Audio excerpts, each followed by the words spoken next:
All right, everyone. Good afternoon. This is Dr. Shiva Ayyadurai. Today, we're going to be doing an interview with an Indian journalist who flew all the way from India, Chennai, to visit us here in Boston to have a conversation with us about a very, very important topic. And, many of you know that we've touched upon the topic of caste, C-A-S-T-E, not C-A-S-T, but C-A-S-T-E. But we want to have a deeper conversation about the real fight against caste that continues, and from Boston to Bombay, that still continues throughout the world. To me, this is not some theoretical argument, some idiot over at Harvard or Yale talking about caste, some neoliberal talking about it. This is something very real to me because I've actually had to fight it all my life, whether it was growing up in Bombay or growing up in Boston, okay?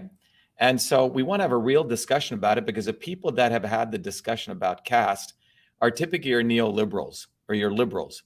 Same as race. Race has been owned by, the issue of race has been owned by a bunch of white liberals or black bourgeois liberals. There has not really been a real discussion about caste or race in the world because the people conducting these discussions know nothing about it. They've never had to fight racism or casteism, and I have. And so my perspective is very, very different than the bullshitters, even the bullshitters in South India or India who claim they're fighting against a caste system and they just use it.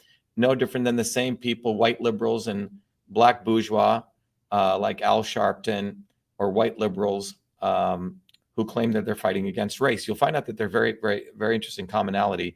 And I don't believe anyone has had this discussion that we're going to have today, because you're looking at someone who comes from one of the lowest castes in India, has experienced caste attacks, and has experienced racism and casteism in the United States. So we have Rama Subramaniam, who's the podcaster and a journalist from India. So Ram, go ahead. You wanted to start, right? Yes, Dr. Shiva, thanks. You have to speak a little louder. Yeah. Yes, Dr. Shiva, thanks for sitting across and talking about the caste system and challenges you have faced in your life. So could you just start with that part? Because you have mentioned it several times about the discrimination you have encountered and how it has been from Bombay all the way here.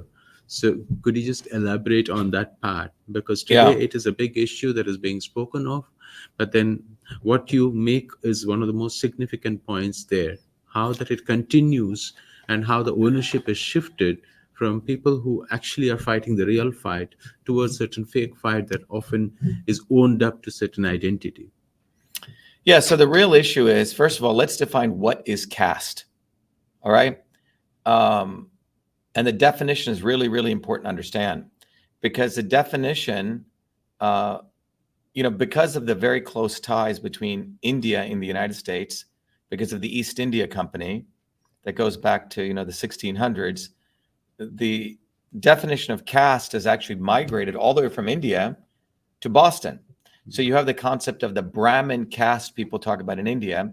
But interestingly enough, if you type in Boston Brahmins, Boston Brahmins, that term has also been used in the United States to refer to the elites of Boston. The New England bourgeois elites. So just think about what I'm saying. So the word caste originated, is typically associated with India. Yes. But the notion of the Boston Brahmins refers to the elites who control the United States, because many of you know when the American Revolution took place, which really started, the first shot was fired, a couple of miles from here in Lexington. It was an attempt to break from the king, right? And there was a huge revolution that took place in 1776. But after the revolution was won, it's not like the people who were supporting the British just got up and left. Many of them stayed in Boston, in New England, and they were known as the Boston Brahmins. They have nothing to do with India, but they were known as the elites. So today there's a caste system, and everyone should listen very carefully. There is a caste system, and the caste system goes all around the world.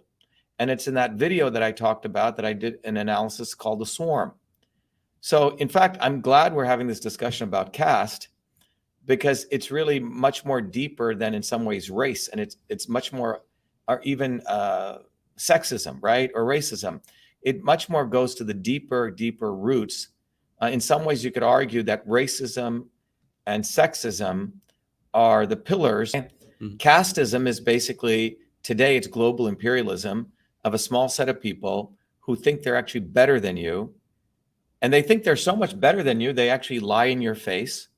This doofus, brown-nosed, actual Brahmin, big pharma guy, Vivek Ramaswamy, is an example, of a guy who just lies through his teeth. And the upper caste, their parents teach them how to lie, whether it's in India or in the United States. These people learn how to lie through their teeth.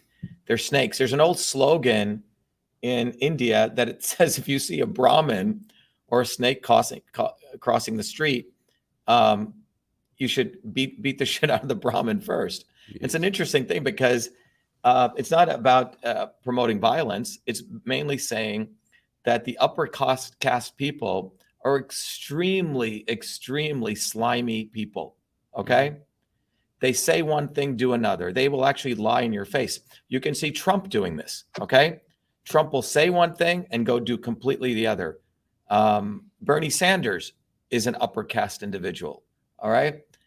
So we have people who are part of the bourgeois, the Brahmin bourgeois, right? So in India, it was called Brahmanism, which extended to the Boston Brahmins, but it's really the notion of a finite set of people that think they're better than you. Now, for me, Ram, the way it manifested was when I was a 4-year-old kid, I experienced this front and center. And I've shared this before, but just to give people the idea, it's very deeply personal because here, I can still remember the memory. I was playing with a young friend of mine in Bombay. I thought he was my friend. It was a hot day and we went to his home. We walked to his home to get water. His mother called me a Shudra, which is like the N word in India, would not allow me to enter his home. I was only 4 or 5 years old, and gave me water in a distinctly different cup, which was like a cup that looked like it was for a dog or something, and gave him water in a nice silver cup, but she would not let me enter the home. All right. And abusive and spit at me. So that's what I experienced as a 4 to 5-year-old kid. Now I know nothing about this. I'm innocent. Right. And then when I asked my mother about this, she said, yes. She goes, we're of the, lower scheduled caste. And she said, when she used to go to the well to get water, they would shoo her away like a pig. So I just want people to think about this. This is not something theoretical. This is not me spouting my fight against injustice. This is something I've endured in India, okay? My parents endured it. Now, what was extraordinary about my parents was in spite of all this nonsense, they made it out of the Indian caste system and made it to the United States. My mom, who came from a broken family under the caste system, as a woman, as a dark-skinned South Indian woman, probably 20 levels of oppression, somehow gets educated, not only a bachelor's degree in math, but a master's degree. In fact, I think one of the few people still to this day, and makes it to the United States. And my father grew up in war-torn Burma,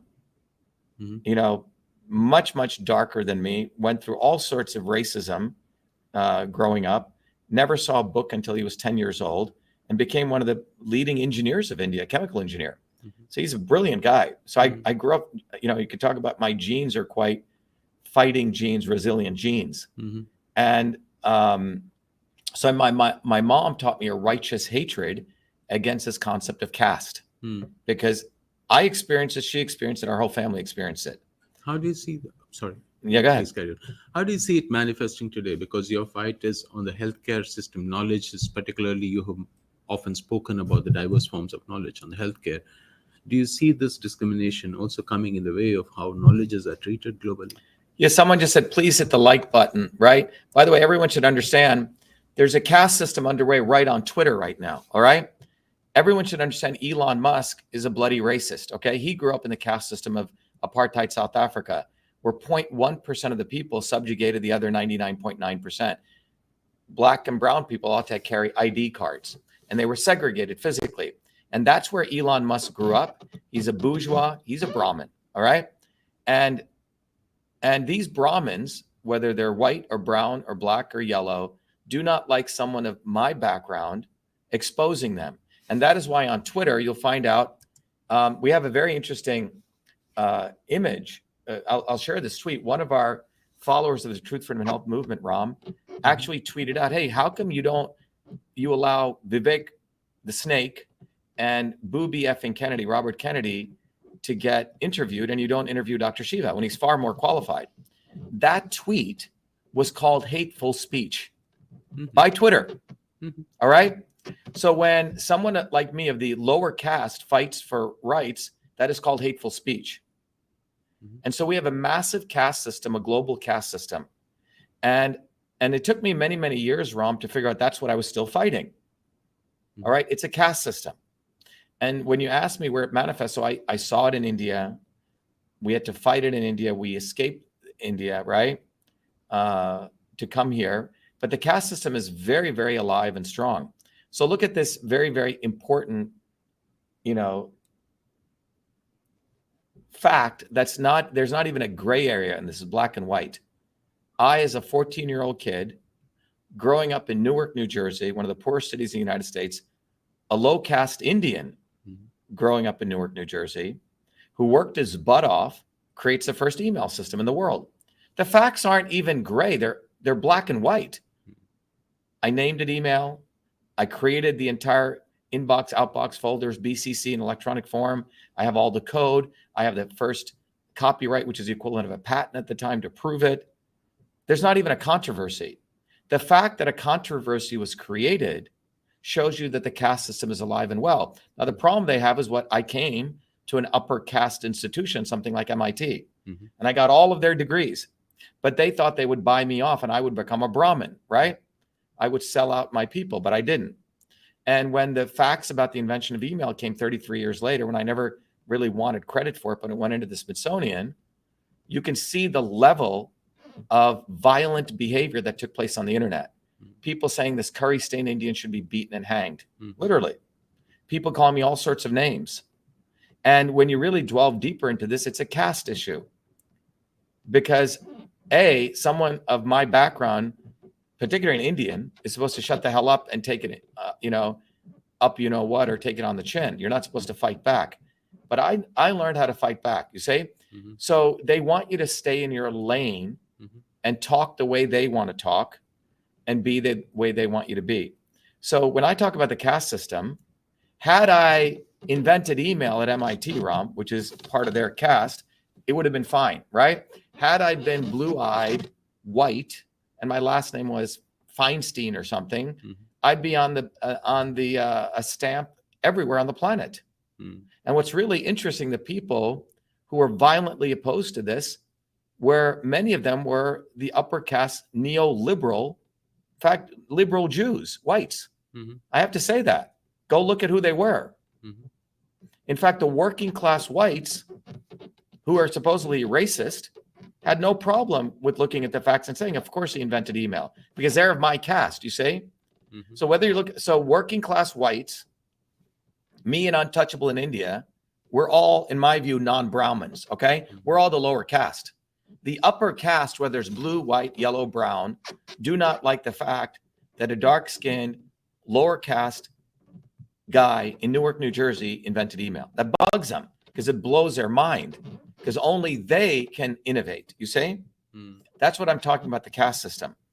And the caste system exists right now. If you're watching this broadcast, the fact that when I started exposing the elites, I've been exposing them all my life since in 1984, since I was at MIT. But with the internet, I was able to expose them all over the world. 500 million people I exposed to the world about how the election systems in the United States are screwed up. I exposed to the world how, that the entire healthcare system is controlled by a few. How Fauci is a piece of shit, right? How the immune systems on people's bodies are compromised. I went at it all the way in 2020 before the censors caught up.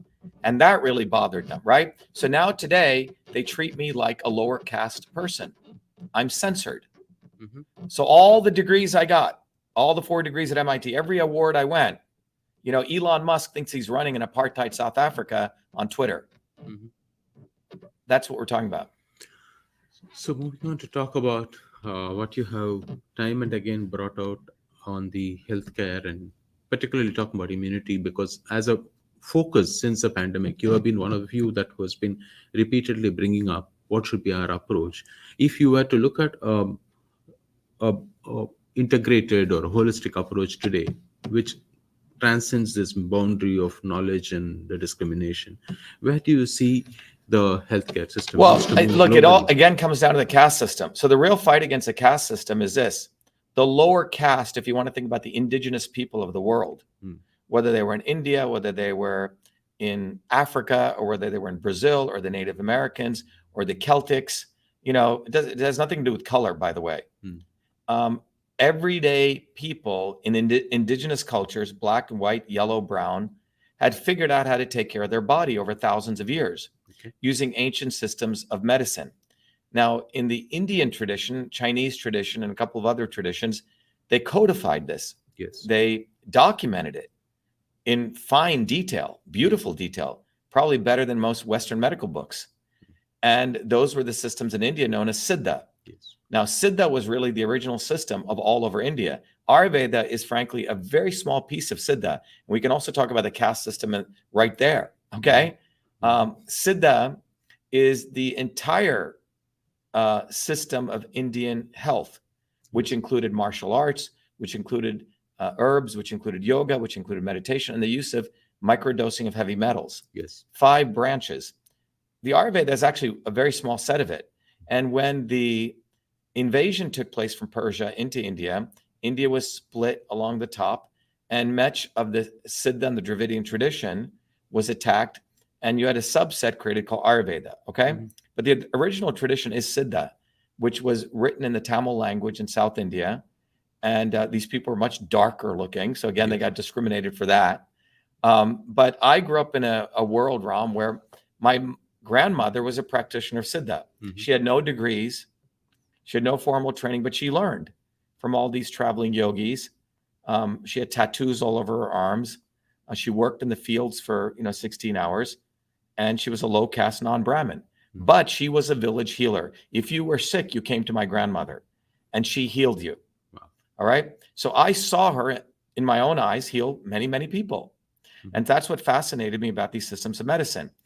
And my journey beyond fighting the caste system all my life was also to traverse, working at a medical college as a research fellow when I was 14 years old, doing research on why babies were dying in their sleep, publishing papers before I came to MIT. You say, coming to MIT, the #1 elite upper caste system in the world, getting all their degrees, winning every freaking award, and becoming a systems biologist and a renowned scientist who has published in all the leading journals in the world, Nature, IEEE, etc. Now, when the pandemic took place, it was obvious to me that Fauci was a piece of shit, that Trump had no balls, right? And that I was the first person, scientist, you can look at it, the first one to call out the pandemic as bullshit, the first one to say that Fauci should be fired, the first one who wrote to Trump and saying, fire Fauci, do not lock down the country. I did all of that. In fact, I did video after video after video. No one paid me for these videos, Ram. It was my pure concern for people. I did videos exposing the real nature of how you boost your immune system, okay? And I did videos on vitamin D, quercetin, and zinc. I never charged for anything. And those videos went viral. It just came to me about 6 months ago, a friend of mine, in fact, 3 months ago, someone told me my video went to probably every person in India on WhatsApp. And I think you may want to explain to people about that. Yes, it is one of the most watched videos during that time, because a lot of Indians, particularly people who were subscribing to traditional forms of medicine, found in your voice conventional medicine, you mean, not traditional. Yeah, conventional medicine, conventional allopathic Western medicine. Yeah. They found in your voice something that was reasoning out some of their own apprehension also that was being reasoned out by these people. And that is what they found when I'm talking about those who looked at Siddha Ayurveda methods and looked at how they could address this. They were looking at this and saying, yes, this is what we have been trying to say, but because you are articulating from this end of the world and you are saying it with so much of force, it was making a lot of sense for people. That is what. Yeah, I think what Ram's saying is, you see, everyone, the audience needs to understand, people in India, most people in India are actually white supremacists. Why do I say that? Because after 300 years of British subjugation, Indians actually think that the white man's medicine is better than their traditional medicine. So this has happened. It's a fact. I'll give you an example, right? You know this very well. In an Indian village today, if someone gets sick and they go to, let's say, a medical professional, they expect to get an injection. Yes. And if they don't get an injection, they say, oh, that doctor is horrible, because it's a status symbol now to get Western medicine. And this has been brainwashing that has occurred over the last 300 years. So Indians are actually white supremacists, because Indians think the white man is better than themselves. So when the invention of email came out, Ram, white people, working class white people who other people call racist, actually understood it. Wow, he did invent email. But many of the dark-skinned Indians, oh, how could an Indian invent email? A white guy did it, right? Really fucked up, okay? So Indians, you know, they're so into status, right? Because of this caste system and because of the British system that was brought in. Because my being in the United States, my having an MIT PhD, when I put out those videos saying, hey, look, vitamin D, the immune system, right? Quercetin, zinc, that went viral. But if I didn't have my MIT PhD, they would have spit on me, right? Because Indians are very, very casteist. Indians are very racist.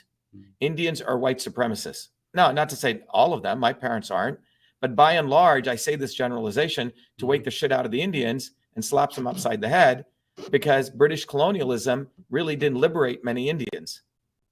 Thank you to Gandhi, okay? Gandhi was a casteist. Gandhi was a white supremacist. Gandhi was an Anglophile, right? Etc. Now, I know this at a deep level. I'll tell you why. When I first came to the United States, or when I first came to MIT, there were other Indian students here from India who would come from India, right? There's two sets of Indian students who came to MIT. Very few Indians who went to MIT from here, because there were very few Indians here in the 70s and 80s. But India would send its people from India who went to IIT to get their graduate degrees here at MIT. Most of them were Brahmins, and most of them would immediately ask me what my last name was.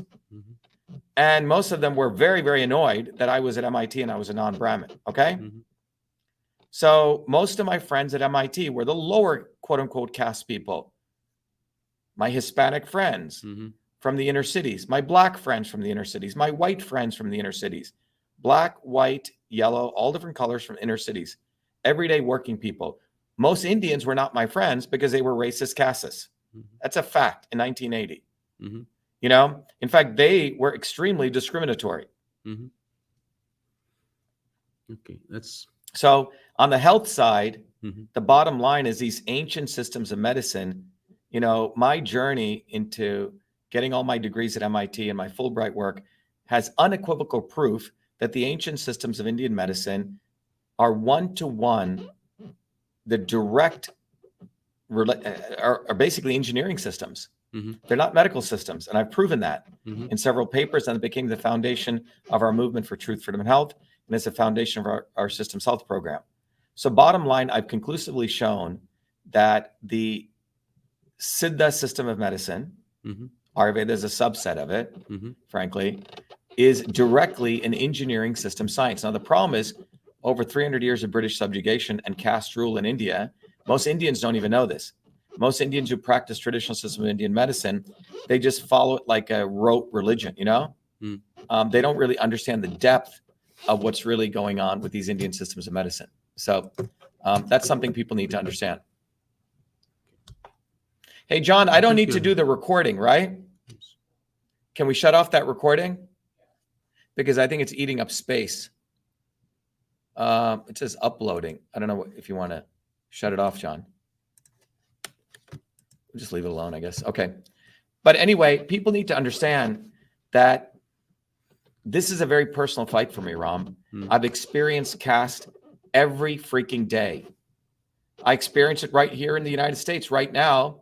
You know, 500 million people all over the world know about my work, but the mainstream media and the grifters, that's why we go to independent podcasters like you guys. They are so jealous of the movement that we've created. They're so jealous of the attention that we got in 2020 that they actively go to make us invisible. All right. So that's a feature of the caste system Thank you or the swarm. Thank you for sharing that interesting point. But going back to something that you mentioned earlier about Gandhi, it'll be because I come from a tradition where I had learned quite a few things in the Gandhian tradition and have been writing about it also. So I just wonder why would you make that statement? It's something. Well, Indians need to learn some history. Okay. Yeah. People think in 1947 India got independence, which is the biggest lie. All right. What happened in 1947? What is the documents called, Ram? Which one? What is the document called that was signed between the British and the Indians in 1947? What is it called? Oh, I don't know. You don't know? You're from India. Yeah. No, it is a transfer of power that happened. That's what it's called. Yes. The document is called the transfer of power. Yes. So everyone listen, particularly if you're Indian, there's no Declaration of Independence that was signed, okay? Mm-hmm. What was signed between the British and the Indians was called the transfer of power. Mm-hmm. In the United States, we have a Declaration of Independence. We have a Constitution. That's not what was negotiated with the British and the Indians. It was called transfer of power. It's a very important word to understand. It's not called independence. It's called transfer of power. Why is that important, Ram? Because it was a transfer of power from the British Brahmins to the Indian Brahmins. Mm-hmm. That's what really took place. Mm-hmm. And the Brahmins of the time were the Indian civil service, the Indian administrative service. Mm-hmm. Gandhi was brought in, who was a racist. Mm-hmm. He didn't really care much for the brown people in South Africa. The story, the legend that was created was Gandhi was fighting for the black and brown people of South Africa, right? Mm-hmm. That's what you've heard, right? No, that's what I have studied because I studied quite a few things with the Gandhians. And Mhm. I also have done some research on his work and written about it. And But what did he particularly actually do in South Africa? what he did in South Africa and what he subsequently did in India. But now let's talk about what he 30s. actually, the legend is that he In was the fighting 30s for blacks in the and 30s, what he did in India about discrimination. no, I'm talking about in South Africa. South Africa was a different part of his history. He No, moved but to I'm India saying in the South 1915. African, Yes. he was promoted as a fighter, fighting for the poor, blacks and brown people in South Africa. And it's an actual false story. That's true. There has He been fought- enough evidence in his Yeah, own he works. was absolutely a racist. Yes. And even in South Africa, he didn't fight for the ordinary Indians who were there. What they call them, the Browns. Mhm. He fought for the wealthy Hindus, the upper caste, in the Transvaal region to get trading rights. And he actually failed at that. So we have to really understand this guy, and Gandhi too, at the end of his life, he said he was an Anglophile. He loved the British. All right. So this guy gets parachuted into India. And in 1920s in India, there was a powerful movement, many different trends, Mhm. right? Of people who actually wanted to have a good, violent revolution, some of them, Mhm. against the British. Like they looked at America. Hey, America had a good, violent revolution. They cleansed America and they got rid of people. Mhm. And Indians were inspired Mhm. by that. And they wanted a good revolution. Mhm. And many of those people's names have been wiped out of history. In fact, some of them just disappeared. Mhm. And Gandhi was brought in. One of his closest friends was a guy called Gokhale. Mhm. You may know. Gokhale was a very wealthy person who was appointed by the British. Mhm. In fact, if you see the movie Gandhi with Richard Attenborough movie, Gandhi is befriended by Gokhale. He's given Gokhale's palace to stay in. Mhm. So you have to understand this guy was part of the elites. He was not one of the everyday Indian people. Mhm. And his job was to create this. They created the Indian National Congress. They created the safety valve. So all of these brown people would not take to the streets and create a militant bottoms-up movement. Mhm. Rather, they were brought into these nice parliament, right, where they could argue among themselves. Mhm. And the transfer, and during that period, the British, between the time they came, between the Battle of Plassey in 1757 until 1947, over those 200 years, had created an administrative structure of a bunch of brown people who knew how to subjugate other brown people even better than the white people. So Gandhi's job was to transfer power from white men with crowns to brown men with white hats. And that's what he did. Okay. So I think at that point I need to mention about some of his own writing. In 1909, he wrote. I know in India, if you say stuff against Gandhi, it's not allowed also, right? Not necessarily. There are a lot of people who are saying against him. Yeah. But it's not the historic Gandhi as much as what he subsequently arrived at and accomplished in terms of managing to highlight the discrimination that was being practiced. Because he wrote about it in 1909, and subsequently he has been bringing it out in the 30s when he brought in the industries revolution. But that is another question that I wanted to talk about with you, sir. You had mentioned about the local as a solution. You have been very vocal about that, talking about it. Can you expand on that part of it? Well, look, if you go back and study system science, you know, what we teach people, to everyone listening, you need to understand that I've been I've had a deep interest, not only in fighting injustice, having fought injustice every day. I've had to figure out, what is the science of fighting injustice? There must be a science to build a movement. There's a science to build everything. There's a science to build a microphone. There's a science to build a bridge. There's a science to build a hard disk. There's a science to build anything on the universe. What is the science to build a movement that can destroy this caste system? That's what I've been really focused on, believe it or not, since a 4-year-old kid. And what I intersected in that understanding is that when you look at engineering systems theory, when you look at traditional systems in medicine like Siddha, that when you connect them, you come up with a set of 9 principles, which are engineering principles, which are the principles of Siddha and yoga, that are the same word, different words, but the same principles. And that was put into a book I did years ago called System and Revolution. And that gives a framework of how do we build a movement to destroy these things called caste systems. And that scientific framework is what guides me, and it's now guiding a global movement. And it's with that framework, Ram, that anything actually can take place. But without that framework, people are going to think Gandhi is some hero, right? They're going to think Martin Luther King is some hero. They're not going to know about Malcolm X, right? They won't know about other true heroes who try to build bottoms-up movements. Anyway, can you expand on talking about this movement? I'm talking about from the Indian audience point of view. Would you explain the global? What I want to do is I want to play a quick video. Yes. I think your audience will like it too. So this video really explains, and this video came out, by the way, this was done ad hoc. Someone asked me what we're doing with this movement, like you just did. And I just spoke what it is, but our movement is a movement for truth, freedom, health. Truth, freedom, health. Truth, freedom, health. Those 3 words are the same phenomenon as conversion, transport, and infrastructure. Same phenomenon as pitta, vata, and kapha. You know what those terms are, right? Yes. So in the Indian tradition, hey, John, can you get me some water? Sorry. Yeah, let me just get some water. I'm about to have a coughing attack. But anyway, in the Indian tradition, there is, let me just grab some water. Too much talking.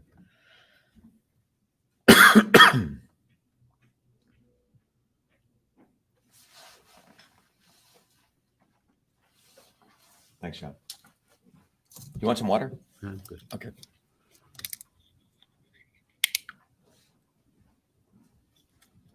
In fact, it's a good time to play the video. Let me play the video and then we'll come right back, okay? Yes. We have allowed our country to be taken over from within, and the end goal is you will have a homogenized world where we will become slaves. Oh, you can? Sound's going to go on the line. Oh, it's not coming for us. Is it for here? Yeah, did you turn off the speakers? No, I didn't touch anything. Yeah, but it was playing on. Hold on. The live. Everyone could hear it. Okay, hold on. This is probably why. Sorry, guys. Let me just play the live. Yeah, your volume. We have allowed our country to be taken over from within, and the end goal is you will have a homogenized world where we will become slaves. Because there is a condition among the elites that really thinks they're better than you, deep down inside them, that you don't deserve the freedoms you have. They don't. This reality is what people need to wake up to, and we need to all unite working people. There's only one movement that can do that, and that is the movement that we started creating here in Massachusetts, the movement for truth, freedom, and health. Look, I've been a student of politics since I was a 4-year-old kid.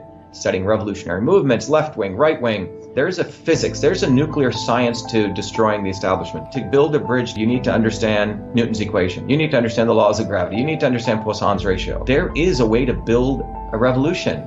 And that's why I put this together. My goal is to train an army of truth, freedom, and health leaders. We don't need followers like social media. We need leaders, but they need training because the educational system does not teach them history, nothing. So in 3 hours, that's what I've started doing. That's the solution. We got to train people. First, with understanding what a system is, the dynamics of all systems that affect nature. The second is understanding the interconnection between truth, freedom, and health. Freedom is the ability to move freely, communicate freely, talk freely. Without freedom, you cannot convert ideas, hypothesis into truth, which is science. And without freedom, you can't really get to truth. And without truth, you make up fake problems and fake solutions, which means you destroy our health. And without health, which is the infrastructure of us and our body, you can't fight for freedom. Truth, freedom, health. Third concept is it has to be bottoms up. Working people, people who work uniting. And what the right wing has done is whenever you say working people unite, that must be communist. Meanwhile, they've let the Democrats run unions, which suppress workers, completely corrupt. But when you look at the arc of American history, it's been when working people came up. We need to go local. Every solution I'm coming up with as a part of this movement, we're giving the science, which is the truth, and then we tell people what they can do on the ground. Like with election fraud, you don't need to wait for some lawyer. Our goal is to train people to go local, to go local, to go local, fight locally. Forget lawyers, forget politicians, forget celebrities. You got to learn politics, and there is a science to it. They lock us down, we should be ready to shut them down. And the fourth part of this principle is the not so obvious establishment. So when you look at a system, there's always something that disturbs you from getting to your goal. Well, the biggest disturbance is the not so obvious establishment, which are those people who claim they're for you, on the left and the right. The Al Sharptons who tell black people I'm for you. The Tucker Carlsons. Do you think any true anti-establishment person will ever be on Fox or CNN? I don't think so. They both mislead working people back into the establishment. Without this solid understanding of political physics and theory, you're screwed. You're going to follow on the left wing, Bernie Sanders. Oh, he said something. Or Robert Kennedy. Scumbags. Or you're going to follow some right-wing talk show host. They're not going to lead us to liberation. It's us. We're building a bottoms-up movement, and that political physics, it's a nuclear science of change. Bottoms up. We have to organize to understand that there is people who talk a good game, and then look at what they actually do, left and right. I'm sorry, Sean Hannity may say some good things, but I don't see the urgency in his voice to get something done, and it can only come when you weaponize yourself with the right knowledge. You need to be able to identify a rat. You know, Christ didn't go after the Romans, right? It was the Pharisees and the Sadducees who screwed him up. His own quote-unquote people. And that's where we're at. So these four concepts I've built into a curriculum where people can go to truthfreedomhealth.com, and it's an educational program. We need to train people in political theory. You need to have physics, and I've created that curriculum. People need to get educated. We need to get educated fast. And within a half an hour, I can teach people. 2 years of MIT control systems, I teach people those concepts. Then I apply it, anyone can understand it. And then you say, oh, I got to build a bottoms-up movement. They have to get politically astute, and then they have to go locally and act, not sit there on social media. They have to act locally, defy locally, do civil obedience locally, but with knowledge on how to build a movement. Now, the Senate campaign's expanded to the Movement for Truth, Freedom, and Health, and they can find it on truthfreedomhealth.com, so people can sign in, they can get access to a bunch of videos. If they want to take a course and become a Truth, Freedom, Health leader, I offer a full scholarship there, but we want people to make a commitment that they'll study, that they'll get certified, that they'll go do activities on the ground. So go to truthfreedomhealth.com.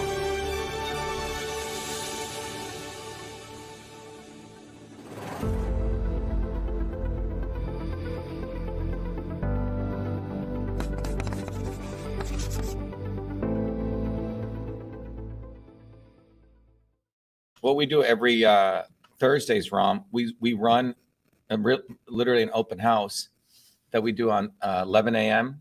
and at 8 p.m. we get people from all over the world, including India, everyone coming in. It's a global movement, about 500,000 people now, 500 million people know about this. Mm-hmm. But getting back to this foundational knowledge, what I discovered was that if you take the words truth, freedom, health, they are really a scientific term, okay? Freedom literally relates to the motion of things, right? Movement. Truth is really relating to the ability to apply the scientific method to convert random ideas to find out what's true and what isn't, right? It's a conversion process. And health is really the structural part of you. If you don't have health, you really have nothing, right? Health is wealth in many ways, right? So truth, freedom, and health is the same as conversion, transport, and structure. Those three terms come from general systems theory and engineering science. So if you're a real engineer and you study this, you'll understand those are the three principles. Guess what?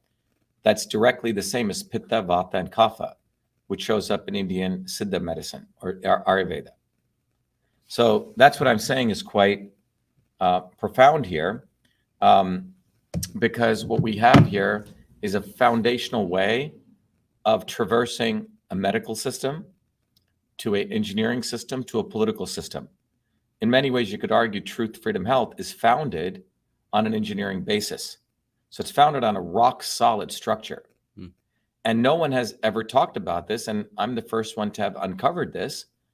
And this will be the basis of human liberation, because there has to be a science to destroying the caste system. There has to be a science to winning truth, freedom, health. Yes. And just like there's a science to, Maxwell, there's a science to creating a motor, Maxwell's equations. There's a science to flight, Bernoulli's principles. And so anyone listening, if you're serious and you are particularly, a lot of Indians are into education, then you should study this, because you're not going to learn this at MIT or IIT. In fact, MIT professors send their students to my class because you can't get this knowledge anywhere, seriously. So I've uncovered a body of knowledge that has heretofore not existed ever on this planet, interconnected it, put it into a curriculum. And it's not just theory, that's a scholar piece. And then we mobilize people to get on the ground. For example, there's a flyer here, right? Maybe you can just lift this up here. So if you see this flyer says it all, okay? We teach people, so all of that stuff I just said, we get people on the ground to go distribute these flyers. This flyer gives a system analysis, which says, look, the life expectancy rate of your child is going down. The United States is leading the way. Yes. And so when you look at it from a health perspective, health is the ultimate indicator of what's going on. So if you're a Brahmin elite, wherever you are, people need to understand this is what the Brahmins all over the world have delivered us, okay? They've destroyed the health of your child. Whether you're a white Brahmin, a black Brahmin, a yellow Brahmin, Republican or Democrat Brahmin, they have instituted policies that have destroyed your health. And it is a lower caste non-Brahmin like myself who actually cares about inversing that. Every person who's running for president is a fucking Brahmin. And you have one of them, Vivek Ramaswamy, who's a snake. All right? Donald Trump is a Brahmin. Joe Biden is a Brahmin. Robert effing Kennedy is a big fucking Brahmin. Okay? So yeah, I have a lot of anger to these people because they have destroyed people's lives. They stop human change, real innovation for centuries. And they're selfish. They're satanic people. Thanks a lot. And they should be destroyed. Thanks a lot for sharing this. Yeah. And so it's not only personal, but my views represent probably the views of the 8 billion people on the planet. The majority, more than the majority, probably the 99% match my views, but the everyday people do not have a voice. I'm the voice of everyday people because I've had to fight that injustice. And this is not theory, Sorry to say again, to bring up Gandhi, he was a bastard. He destroyed the advancement of India. If India had if every household had lost a child in India in a war fighting the British, India would be a much stronger nation.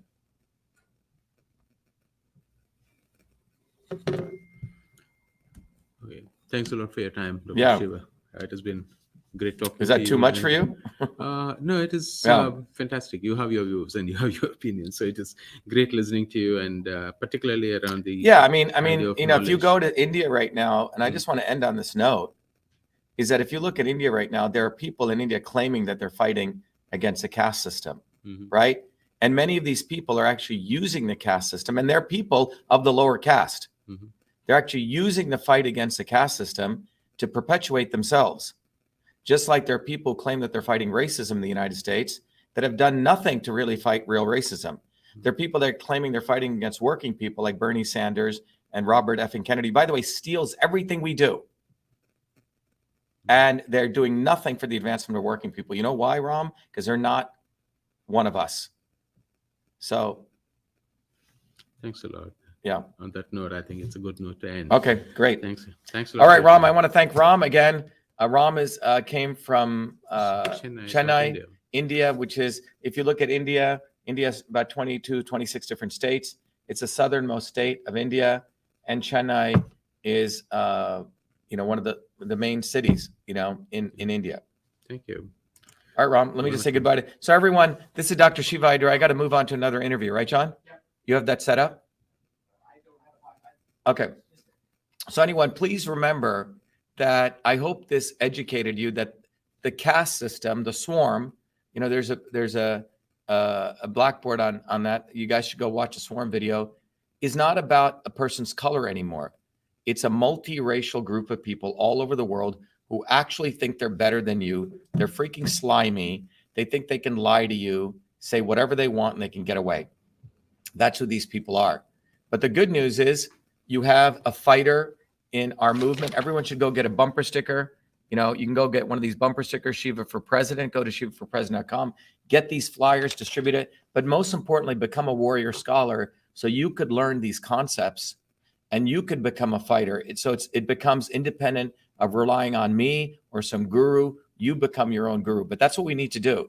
Anyway, our run for president gives us the opportunity to shatter the swarm and destroy this caste system. Anyway, and that's what needs to be done. That's the order of the day. We can't